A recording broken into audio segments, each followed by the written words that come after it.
worked with Bellways. They provided social housing for my company over London and the South East. And so, my question to you, first of all, just to put you on your toes, is what is anachronistic about that photo? What do you mean by anachronistic? I paid him good money to keep quiet, but he hasn't done it. What it is a board that says Seaford, because I've only been here 9 years, and so on, Seaford Grange, and in plain sight is Sutton Place at the back. And it makes my point entirely in a single image, that actually Sutton is the forgotten settlement, and it shouldn't be. So I'm here to redress a balance that has been sort of in my sort of rather warped mind ever since we moved here, because I live in East Blatchington and we suffered not to the same extent of Seafordisation up there on the hill. So, but Sutton people, and you'll see who I include as Sutton people as the lecture goes on, really I think have a raw deal given their history. So here we go. Do you remember? Do you remember? So this is my perception of Sutton today. Yeah, I am Bishopstone. I live in the village. I am Seaford. I look up to Bishopstone, but I look down on Sutton. I get a pain in my neck. So, some facts, because facts are always very, very useful. In Anglo-Saxon times, Sutton existed, but Seaford did not. About 1086, when Seaford parish was carved out of Sutton parish, I calculate Sutton was 975 hectares, and they were only reduced by the 50 hectares, or 5% of its area, when the area of Seaford was carved out partly for William de Warenne. And the reason why William de Warenne needed a Seaford was because Robert de Mortain, who looked after the rape of Pevensey as opposed to the rape of Lewis, he had Pevensey. He had a castle, he had a port. Poor old William de Warenne rather, had neither. He had a riverbank up at Lewis, which was a very small settlement, and he had nowhere where he could bring in the necessary building materials. He had to create a supply chain, as we say these days, in order to build a castle. And then, because he had been a very naughty man and had killed many, many people, and because he had stolen stuff from people, he'd broken several of the commandments, he needed to reduce his time in purgatory, and so he had to build a monastery. And to do that, he had to get stone in. So he needed an entrepot, we call it, or a transition place where seaborne materials could come in, be transported onto barges and up the river. So he did it where now stands the McCarthyan stone. That part of Seaford was his part. It's another talk, I'm not going to do any more about that, but that's basically why Seaford was created. It was created out of fears for the future and the need to safeguard what he'd stolen from the Anglo-Saxons. In 1296, there's a tax record showing how many households were taxed in Seaford, in Sutton and in Chington. And the people of Sutton and Chington were taxed to a higher level, not a higher percentage, but just because there were more of them, they paid more tax than Seaford. Didn't know that. In 1327, a similar tax return showed that Seaford had 21, Chington had 21, and Sutton had 17. So the balance is beginning to change because of the commercialisation of the port and so on. And then the Black Death comes along, has a distinct impact. And then Cinque Port status was confirmed on Seaford. It was a limb, as they call it, or a subset under the jurisdiction of Hastings, one of the 5 ports. But it had Cinque Port status, and that gave legal protections. It gave it a tax haven, effectively, from the medieval feudal system. You know, that you came off the land, you went into the town, you were under a different taxation and obligation system.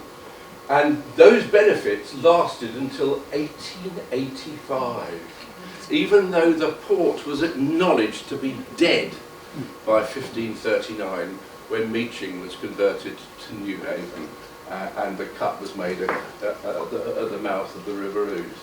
So it only goes to show that once you've been given someone a right, it's really difficult to take them away when people enjoy them. But that gave, I think, Seaford much greater powers than its status merited.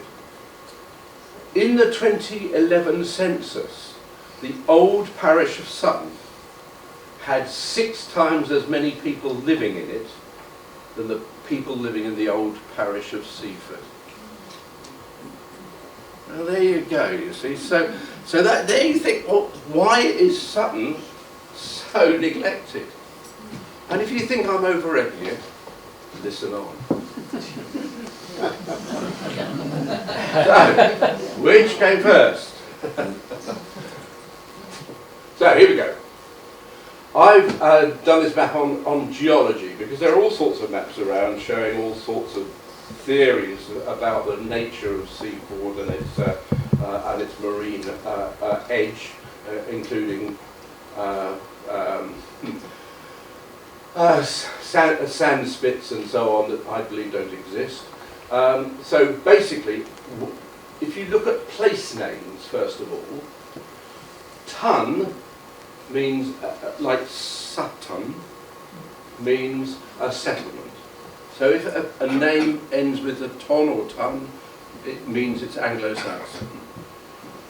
Ingus, like Chintingus, means people, so it's Chinting's people.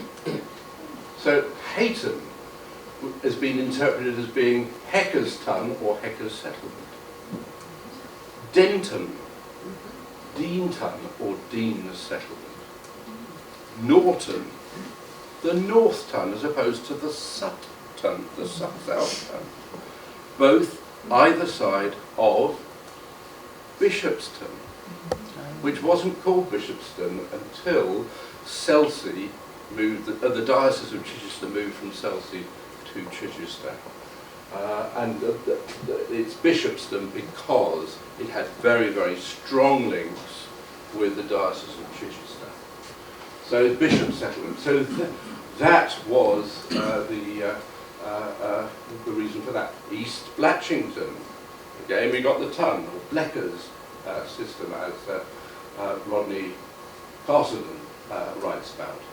And then Sutton. We come to Sutton, or the South Settlement. And Chington, or Chintingas, or Chinta's people. And the odd one out, Seaford. People have been trying to work out, where's the ford? Where did you cross something in order to get to Seaford? And there have been all sorts of speculations.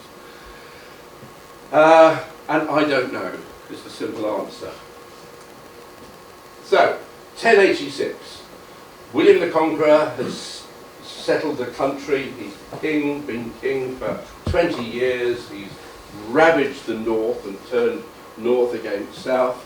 And basically he said, I'm going to work out the basis of taxation. I need to sort out my money. Now that things have settled down. And so the Doomsday Survey came along. Tarring Neville Southampton appear in it, Denton appears in it, Norton appears in it, Bishopstone appears in it. East Blatchington doesn't, Seaford doesn't, Sutton doesn't, Chinkley doesn't, but Alfriston does, and Exeter does, and Frogfurl does. Really weird. So people have been speculating, where was Seaford in 1086? And people have come to the conclusion that it didn't exist at that time. I've drawn the Ouse as it was in 1086, with all its oxbow bends and all that sort of stuff, you know, meanders. And you can see it comes out by the buckle, because it couldn't get past the headland cliff at the end where the buckle is. We don't see it today because they removed over 150,000 cubic metres of chalk in order to build the tide mills embankments. But before that, it was as sharp as Seaford Head or Castle Hill.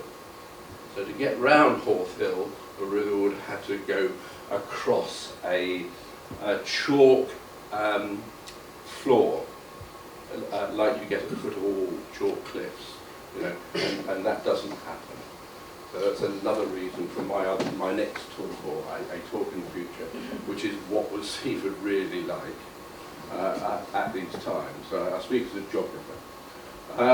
So basically, there's the river. The way to if coming from Chichester or coming from Lewis, you come down this side because otherwise you'd have to cross Glynde Reach. You know, you have a difficult. And there was a ferry at what is the little settlement of Beeching, which is now New Haven. So Denton Island, that bridge across off the ring road across to Denton Island is roughly where the ferry was. And so, and the ferry is mentioned in medieval texts. We know that. We know that the ferryman's name was Bezelching. So, because he's mentioned. Because he says, when are you going to pay me for ferrying the bishop's people from Bishopstone back to Chichester, to and fro? So the way into Seaford was basically across the ferry, up to Hayton, Norton Hayton, Bishopstone, East Blatchington, drop down into Seaford. So if there's anything you need to ford, it is going to be at the bottom of the Carlton Road stroke alleyway system that ends by where the Trek is. That's where that was the last river valley that you had to cross in order to climb up what is now Broad Street North, or the top end of Blatchington Road, into the town. So, so that's another story. So, an early Sutton timeline. Because Bishopstone clearly is the centre of this part of the if you like, the population, and you've got the North Tongue and the South Tongue. Bishopstone used to be, as we know, on Rookery Hill. Yeah, and it came down to its present site, which was called Denton originally, the settlement in the valley. So Denton clearly couldn't relate to something that was on top of the hill. But Bishopstone, when the Bishop of Selsey held land there, created a sanctuary for St. Lewinna's bones. 788, the name Safforda is mentioned in an Anglo-Saxon charter, recording Duke Berthold's donation of land at Rotherfield, right at the top, which is situated on the river called Safford. For Safford, read Ouse. So Safforda, as a name, a generic topographical name, actually relates to the River Ouse, not to the town as we know it today. 850 rather, Sutton Church, possibly under the patronal name of St. Nicholas, was established. 1058, Seaford is the anchorage by Bishopstone Station. So you're in the Ouse Valley. Do you remember I showed you how the River Ouse curved round alongside Horth Hill, that side of Horth Hill? Well, this scurrilous monk, Valgerus, claiming sort of divine privilege, stole St. Louina's bones in order to take it back to Flanders, because saint's bones means income. And so he nicked St. Louina because he hadn't got one in the place where he came from in Flanders. But Seaford is where he describes he anchored. So again it ties Seaford to the Ouse Valley, not to the place the town we know at the moment. William the Conqueror comes, he sets up Lewis and Pevensey rapes, as we just said. So, reviewing it again, John Cleese is still Bishopstone. And Ronnie Barker is Sutton, and Ronnie Corbett doesn't exist. Then, everything changes. Yeah? Take your pick.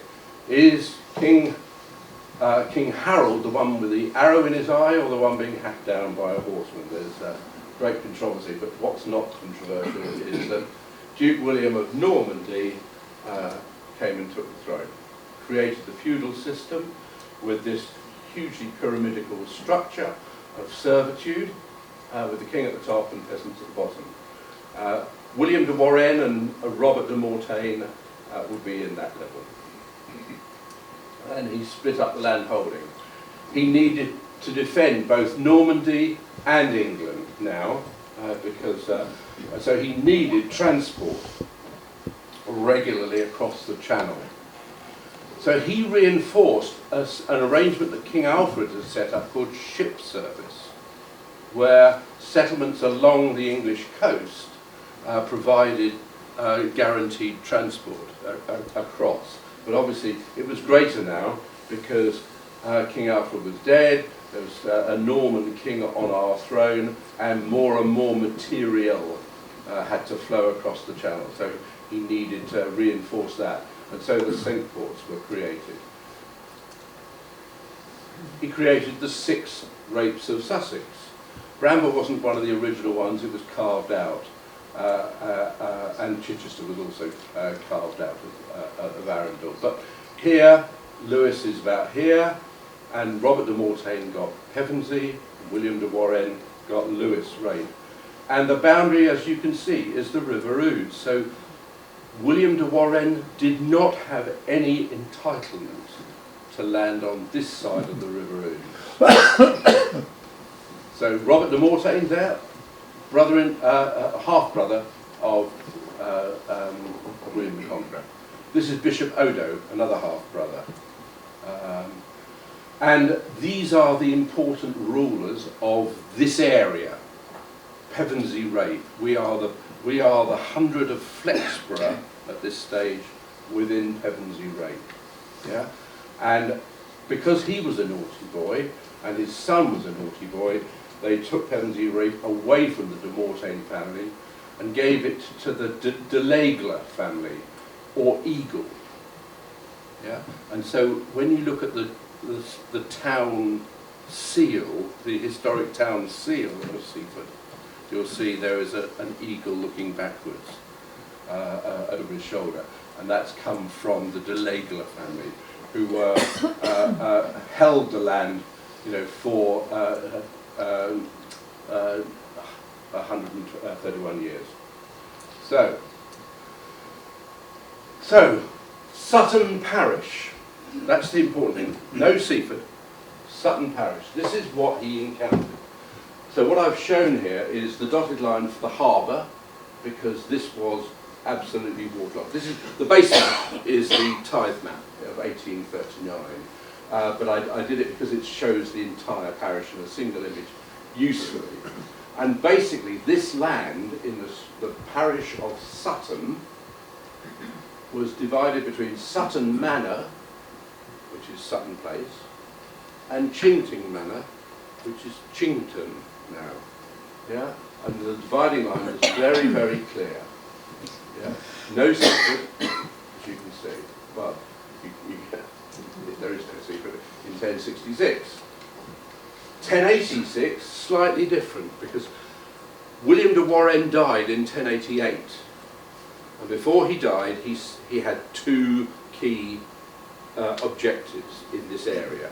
One was to secure his supply chain for materials, to defend his family, and to secure his passage to our Heavenly Father. Basically, he therefore did a deal with Robert de Mortain and said, give us some land right at the mouth, near the mouth of the River Ouse, so I can transport all these materials that I need. And so Robert de Mortain said yes, because deals like this were being done all the time. I said how some of the rapes were created out of other rapes, so land transferred between these lords, these overlords, quite regularly. But Robert de Mortain was a canny guy. He wanted a port. He had a port in Pevensey, but that was a long way away from this area and the hinterland of this farmland here, rich farmland here. So, yeah, Robert de Warenne, you want a port?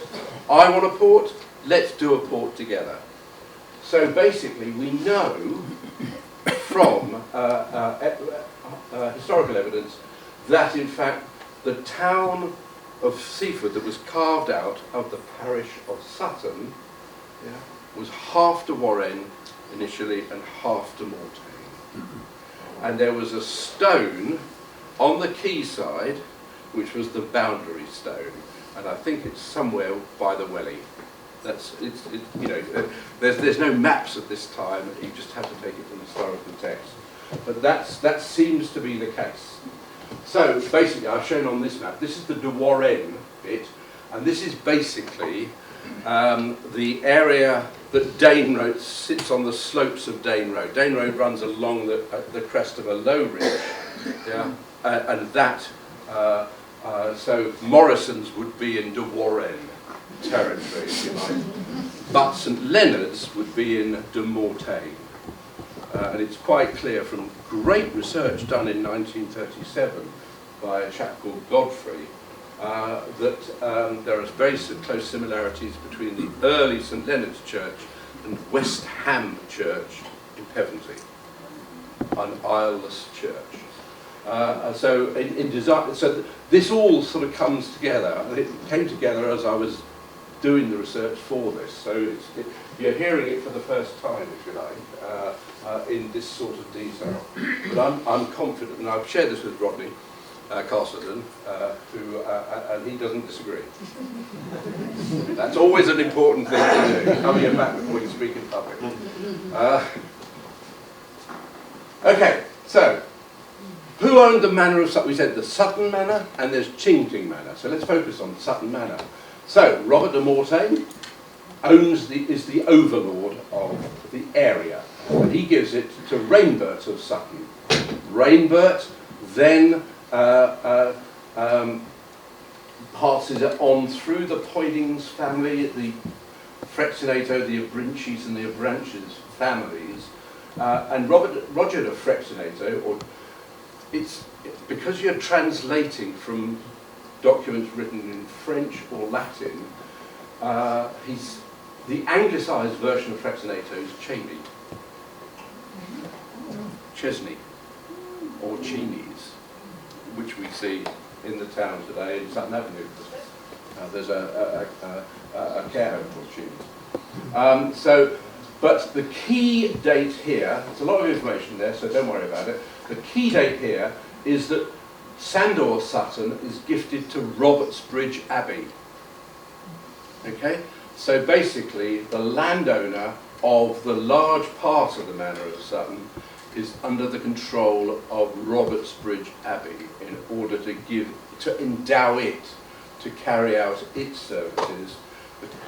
The key one, as far as the donor was concerned, was to pray for their soul, to pass through purgatory as quickly as possible. And the other part, Mickleham Sutton, we know was given to Mickleham Priory later, in 1391. So a large chunk of Sutton estate, the Sutton parish, was in Abbey hands until Thomas Cromwell comes along. He then owns it all, and he passes the Sutton estate on to Anne of Cleves. The Herbert family take it on after that. Then Sir Thomas Elphick, so now we're beginning to hear names that we've heard of now. Sir Benjamin Pellat, Charles Harrison, and finally it was purchased by Alfred Blandford Hutchings, and urbanisation takes place. This is when, you know, this whole area between Seaford and what we call the Down School, for example, was developed in the way that we now understand it. So Chinting Manor, and again, starts with the Mortain family, then the d'Aquila family, or de l'Aigle. Different. D'Aquila is the Latin version, de l'Aigle is the French version. It's the same family. Again, Micklam Priory, Thomas Cromwell, Anne of Cleves. Thomas Sackville then gets Chinting Manor, and the Sackvilles and the Pelhams families intertwine, and ultimately it comes to the Pelham-Hollis family. And then until 1927, they held on to it a long time. And then Chinting estate was sold to Hugh Hamilton Stafford Northcote, and he was the one who, for example, gifted some of the land at Seaford Head to Seaford Town Council, Seaford Urban District Council as it was then. And in 1932, the Seaford Downs estate on Northcote's death bought it, and urbanisation of that part of the town started then. So, in 1624 there is a superb survey done by John de Ward, a surveyor based in Lewes. I've colourised it. It is colour in the original, it's a work of art. It's on vellum and it's coloured ink, but I've just used these violent colours in order to show that in 1624 the area of Sandor Sutton, you know, was in lots of tiny little parcels, some big ones, some small ones. So you can locate yourself. East is there, west is there, north is there, the sea is there. There is Sutton Manor, there is Sutton Church, you see with a little cross on it. There is Blatchington Pond. Here is the town of Seaford. Okay. And this is the Alfriston Road, and this is the Exeter Road. And this is Sutton Road. As you can see, one of the main roads out. This is Sutton Road strokes going off to the Downs School. This plot here, ultimately, is where the Downs School is located. Okay? But I've shown this just to show, by 1624, how fragmented the estate was. It was still a whole estate. There were lots of different interests in it. So again, just to help you locate things, Sutton Windmill, Milldown Road, Little Sutton Farm, which is here, Bydown. Bydown was called Little Sutton Farm. It was the main farm that looked after the land for the Sutton Manor. Chington Estate. Now this is better. North at the top, south at the bottom, like it should be. Okay, and this is the River Ouse. You can, and this is that dead water because they straightened it out. So here's the information centre here, and the road up to Littlington. Yeah, and here's the road from Seaford down to Exeter across. And here's Hope Gap, and the cliffs, and the mouth of the River Cuckmere. And again, this boundary here virtually coincides with the survey taken 140 years earlier. So we know, really, we've got a documentary visual representation of what it was like in the 1600s and the 1700s. So this is question time now. Okay, I'm going to show you a series of photos to make my point. You'll know some of them, obviously. Like, who doesn't know where that is? I'm so delighted to see scaffolding up on it. Money's being invested in it. It's a grade 2 listed building. You know, it is a fantastic building. Grade 2 listing says it's Georgian. Archaeological historians say it has Tudor basement. In other words, this building, the basement, its roots, if you like, go right back to post-dissolution of the monastery. Dissolution of the monastery is 1537 under Henry VIII. So Sutton Place goes back to that time. Not in that form, because obviously it's been remodelled and rebuilt in the same way that Corsica Hall has, and so on. And that's only great. But what is really good is being lovingly restored, which is great. Where's that? It's in Sutton. You should know. Nope. It's called Stable Cottage, and it's beside Sutton Place. Where's that? That's Rose Cottage, just along from that little community around there. The old walls, presumably the old. Yeah. I'll come on to those. Still in the same area. This is Farm Cottage, I believe.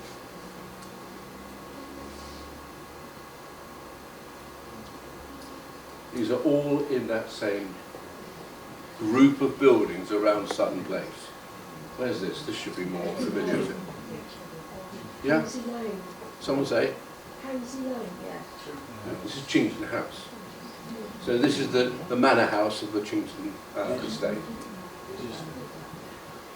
Okay, these are all very interesting buildings. This one has the interesting number of 151 and 152 Eastbourne Road, because they are next door to 150 and 153. But when you get to 146, there's then a shocking great gap, because the numbers have absolutely nothing to do with adjoining properties. They have to do with the number in the rent roll book of the Pelham Hollis family that lists every single agricultural cottage that they owned from Falmer through to Lawton, and just happened to get to 151 and 152, and the numbers have been kept. That's number 156 and 157. Sorry, 155 and 156, I beg your pardon. Everyone should know this one, by the coffee stall. Yeah, lovely. I mean, it's just so good to see it used so much. Won't necessarily know this one. This is called Barn Cottage in Chington Lane South. I've forgotten the name of the dog. Sorry about that. Quite like it. And this is an old dovecote that has been converted. This was a barn that's been converted into habitation. And this is Chington Farm. Where's that? This one here. Sorry, on the right or left? On the left. On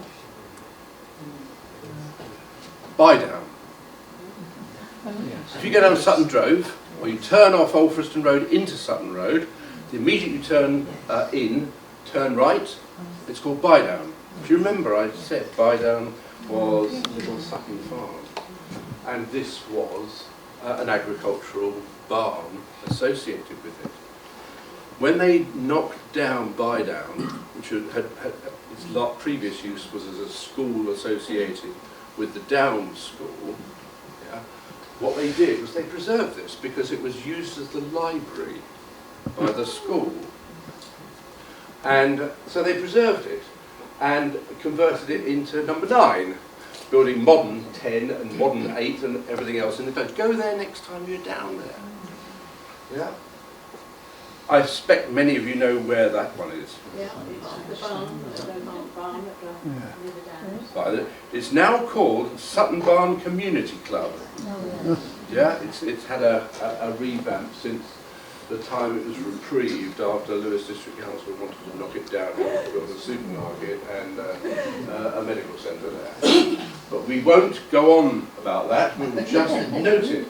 But that, you can see, is a medieval relic of the agricultural past of Sutton. So next time you park your car either to get a jab or to go and burn some fat or what have you, you know, there it is. Yes, that? Yeah, that's not so difficult. These were barns. It's now 1 to 6 Barn Close, behind Sheep Pen Lane. A pedestrian route through from the Sutton Road. But these were converted around 1929, 1932 in 2 phases into 6 really nice cottages. But their roots were agricultural. This one? Sutton Road, well done. Mill Cottage, these were. So these ones are called Mill Cottage because they were associated with this building here. That's the Mill Cottage. Sutton Road. Yeah, this is the mill owner's house. Yeah, behind that high flint wall. As you come up to the traffic lights that slow you down from speeding on down towards Texaco Garage, you know, the traffic lights there, just before there is this building. Again, the owners there very kindly let me in and take a photo of the house in order to do this talk.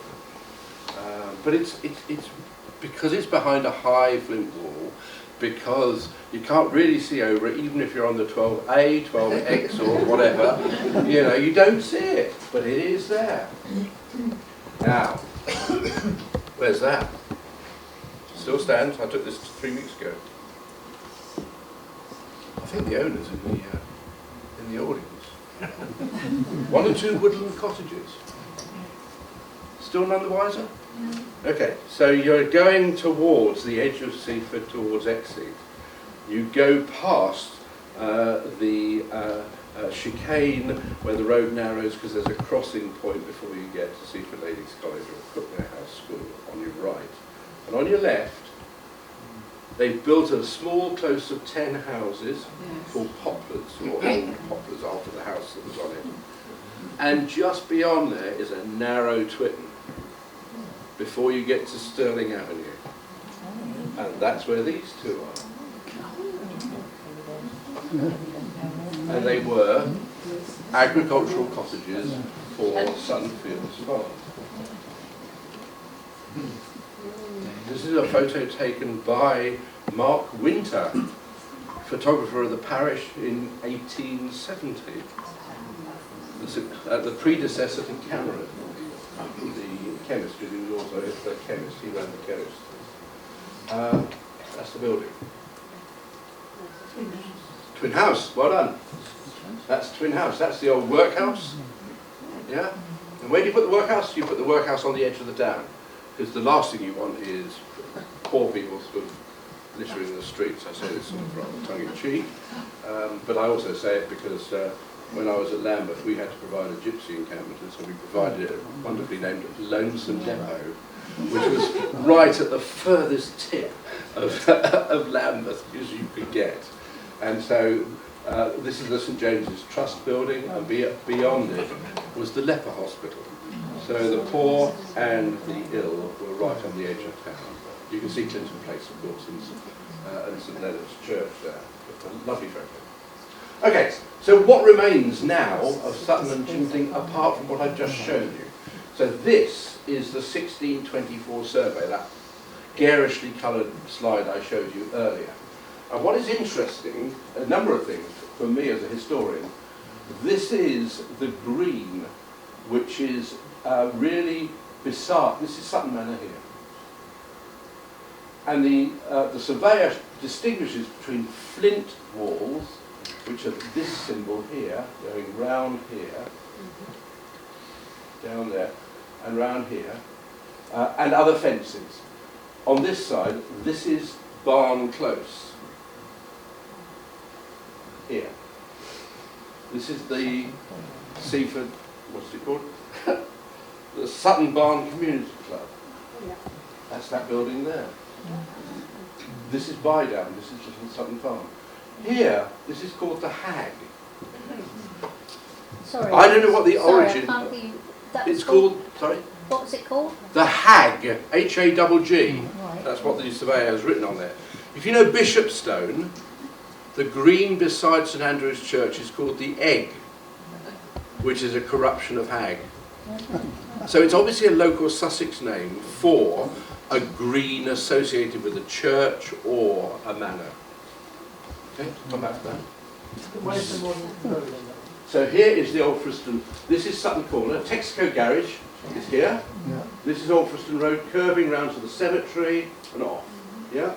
This is here. Where's this? This is Sutton Road, Yeah. and this is Sutton Road. Yeah. Yeah.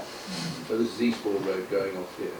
So this area here, where there's now a close of houses, was Sutton Green. So there's the manor house there, and the various other buildings. Whether they show the ones that I showed, like Stables Cottage, whether they're as old, that is Stables Cottage, and therefore it shows that Stables Cottage goes back to 1624. It's difficult to say, but I, then being a bit OCD, decided to do what survives today on a map that shows, you know, the development we are all familiar with. So there's the Hag, there's Sutton Place, there's Stables Cottage, there's Farm Cottage, and so on. This was called the Wish. There's Sutton Green, but these lines are the flint walls that appear here. You can see very distinctly. Now the owner of Stables Cottage showed me round, and the flint walls are just astonishing. They are really old, and but still standing. Yeah, and so to my mind, these are just as important memorials of a past that is worth preserving before we lose it. That's the back of 9 Bydown. You drive past it, just like that. But that's the back of it. That's the front of it. But look at this wall along here. It's just made of. It's a history book in its own right, a vertical history book, 3-dimensional history book.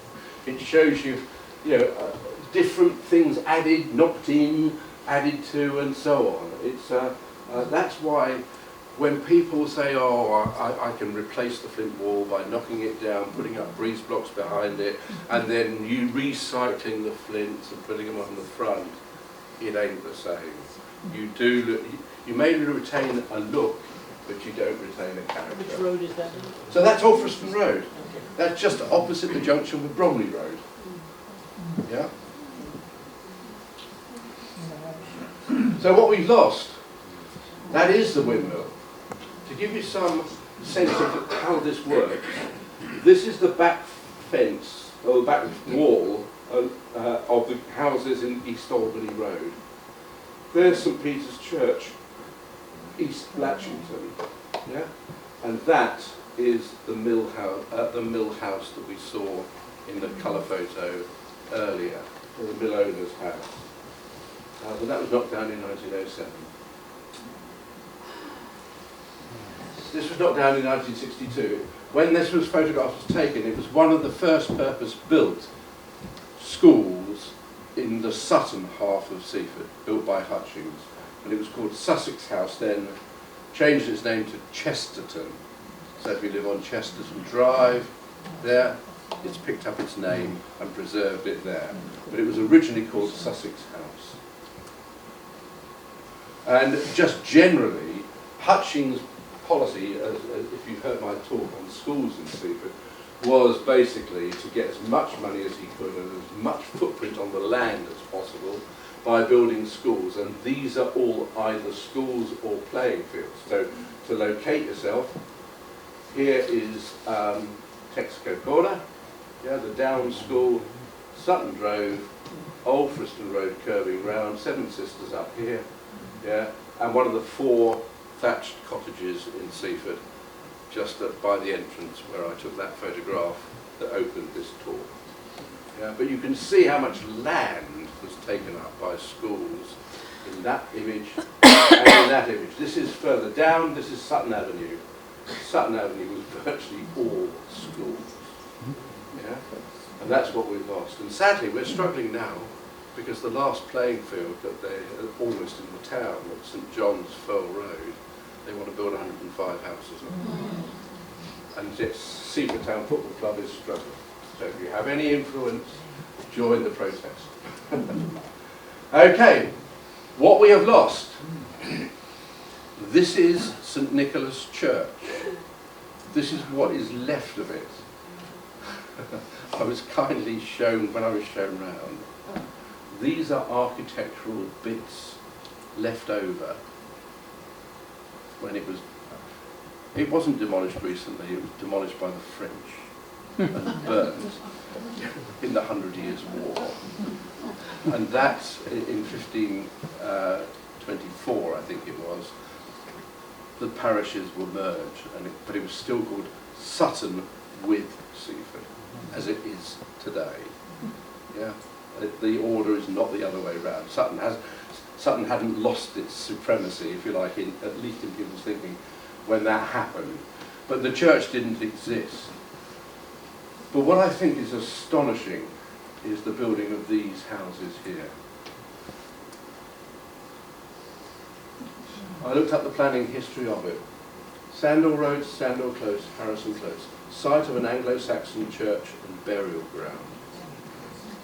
Okay, burial ground. 1st of November 1966, outline plan for 25 houses. 1st of December, actually that should be 66 as well, 22 working days, grant of permission. 1st of December, detailed planning application, and 5th of January, detailed approval. This was outline, this is detailed. So they submitted outline planning and detailed at the same time. Yeah. And they got planning permission within 19 working days. No archaeology done. Nothing. We lost the story, the opportunity. We don't know what happened to the bodies. I wouldn't dig deep if you owned one of the houses. It has been said that actually when they came across the bodies, they were stored in Hindover Barn and then reinterred quietly elsewhere. But I'll explain it. Similarly, a similar situation, excavation at Bishopstone on the Egg began with trial pits and so on in 2003 and ended in 2005. Magnificent book has been written edited by Gabor Thomas, came out in 2010, showing the settlement, the Anglo-Saxon settlement, how it developed, how it moved from Rookery Hill over to Bishopstone and so on. That story could have been told for Sutton, but it wasn't. Bydown, we lost that. That is Bydown. But that's the same building that was the farmhouse before it became Bydown, before this pit called it. You know where that is? Sterling Avenue. There are now 3 very, very eco-friendly houses, designed by a friend of mine, so I'm conflicted here. But this was Sutton Fields Farm, and these are the photos that he took just to sort of record what was there before it was demolished. But it came down in 2021. It was in shocking condition. So in housing terms, my housing hat says, oh, well done, that's good. My historian's hat said, well, I'm glad they kept a record of it anyway. But it was the farm that was owned by the family, who then also owned Dimmock's Farm. And if you wonder why it was called Dimmock's Farm, it's because the owner was born in Dimmock, in Cornwall. So, little snippet there. So, we now look at there's a Google Earth image of the whole of the built-up area of Seaford, what we call Seaford. Yeah, all the way down. So, this is South Way, This is the Horth Hill. There's Bishopstone on Rookery Hill. There's Bishopstone Village, East Blatchington. So you've got Bishopstone Parish. You've got East Blatchington Parish coming down to the pond. You've got Seaford Parish, Old Seaford Parish, and the rest of it is Sutton. So that's why I say that if you live, for example, in Middle Furlong, or if you live in Bramber Lane, or you're living in Sutton, you are not living in Seaford. And that's why the population of Sutton is 6 times the population of the original Seaford. So, you know, who's the big boy now? Well, I still think that the original perception that I had is unchanged, you know. But I hope that as a result of what I've been saying tonight, you know, you've had a sort of a redressing of the balance, the story of Sutton and Seaford. I see Seaford as the cuckoo in the Sutton nest, ultimately kicking out the parents. Thank you very much indeed.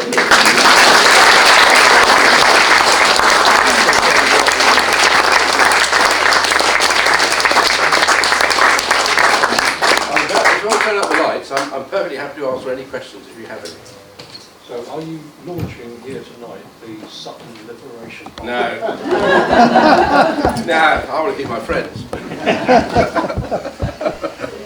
Yeah, Simon. Can I ask a very basic question? When you first started, you had all these different names, Anglo-Saxon and so on. And they owned that, and they gave it to Sutton. The name changed and went to the... So when you say they gave it to them, did they just say, hey, you can have all my land, I'm going to go and... No. It's one of the 2 certainties of life, death and taxation.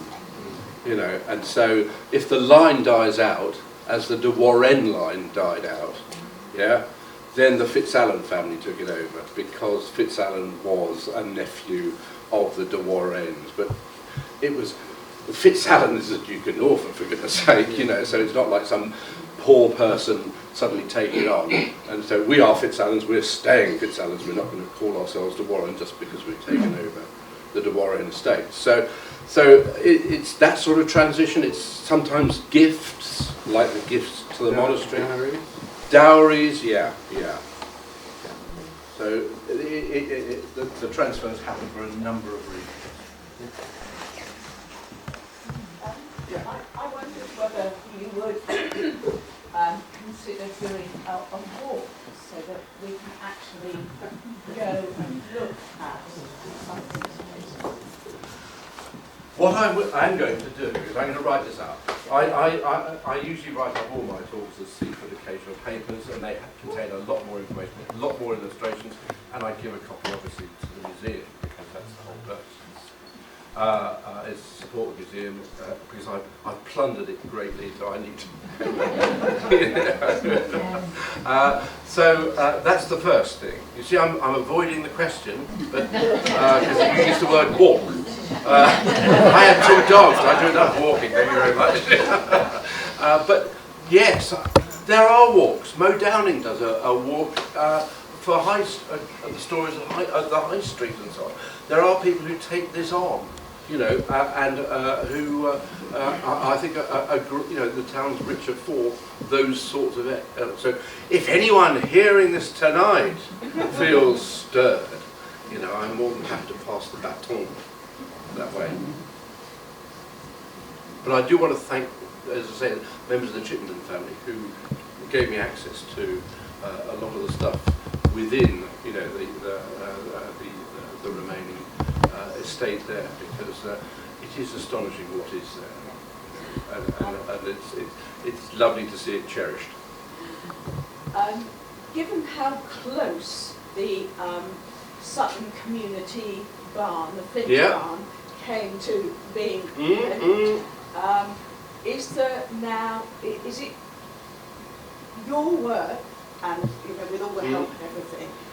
Is it now there so that when further plans are made to build here and do something there and pull down, that people have to be, you know, mindful of what's there. I only ask because... Yeah, well, you ask an extremely pertinent question.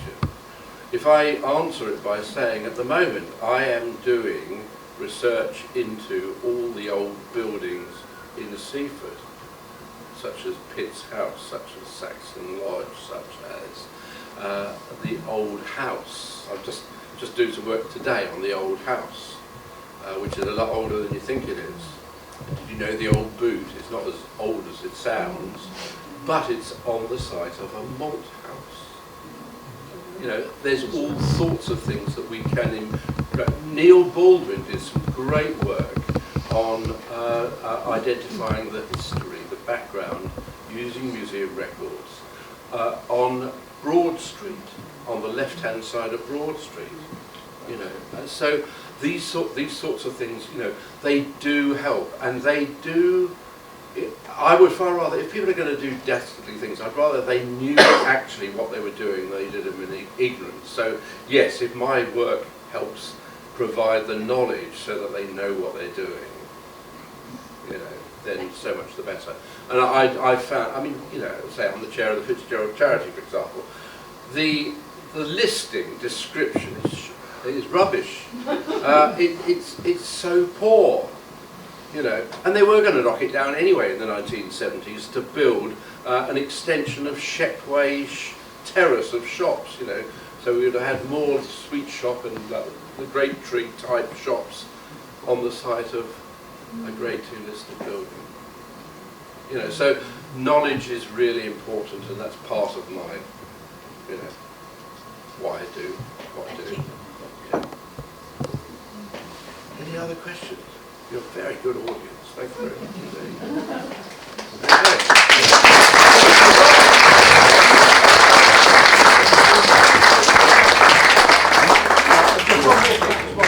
I will be doing this talk at St Peter's Church in July. Okay? It won't be quite the same. So it'll be, you know, because you know, if I've done it once, you know, knowledge increases, and it's a big subject, and I can tailor it to the audience. So I've done several talks. So come again. Don't be put off. It's the same title. It's the same talk. I've heard it. Tick. Don't need to do that. It'll be different. Will you be bringing your addresses? I will be bringing my addresses, but they will remain behind me.